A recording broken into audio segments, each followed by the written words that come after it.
recently I've realized that kids have a hard time giving each other feedback. Mm-hmm. So there have been sessions in team lifting usually, where I have told people, all right, during this segment, you need to give your workout partner or someone in your group at least 2 pieces of positive feedback. And then I will give them examples of what positive feedback might look like. And it's very simple. I mean, sometimes it's just like, that's a great rep, like good job lowering the bar slower like we're supposed to, or it can be anything.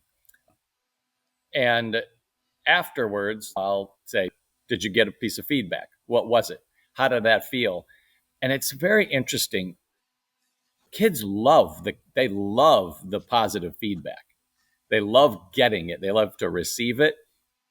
But for some reason, they feel like giving it is weird, or it's like it's uncomfortable for them, even though they want it. They want to get it.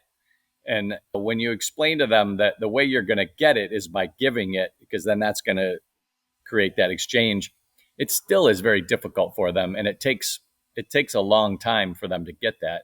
And then later on, we've tried to then introduce some sort of just some not negative feedback, but constructive criticism. So something that they could do better, and doing it in a way that doesn't come off like they're being a jerk about it. It's just very instructional based. And man, for high school boys, that is really hard. Yeah. I don't know if I've ever seen more kids than right now who they have a real hard time pushing each other in a way that's both positive and challenging. There's just not that many kids that are willing to compete with each other and like kick somebody's ass in a workout and be able to say like Tex, I just crushed you. Like I just got way more chin-ups than you. I know you can get more. Like go. I'm going to keep beating you at this. Like I just won.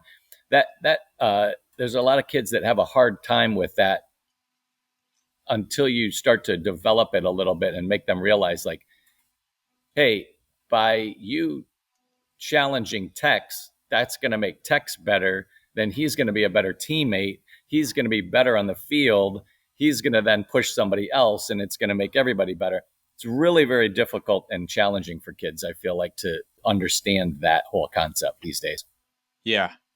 How I tackle that is manual resistance strength training. So again, lacrosse practice, don't have access to the weight room. So we're just doing strength training on the field, but then imagine the Nordic hamstrings or resisted butterfly or resisted arm flies for some chest as some examples where I have to monitor, because there's a fine line between being a good teammate and being a jerk where you could potentially hurt them. So I'm putting that responsibility on them to that way, hey, you're training to push each other here.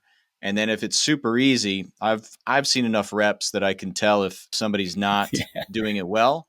And then guess what happens? Coach jumps in to be the resistance and actually show them how to do this. So it's as much as it is like the strength training, the anticipatory tuner to apply this amount of force to this, as it is just being comfortable with each other to push one another. And I always mix it up where it's seniors, freshmen, or offense, defense, and find ways to where you're not just trying to hide with your buddy on the team.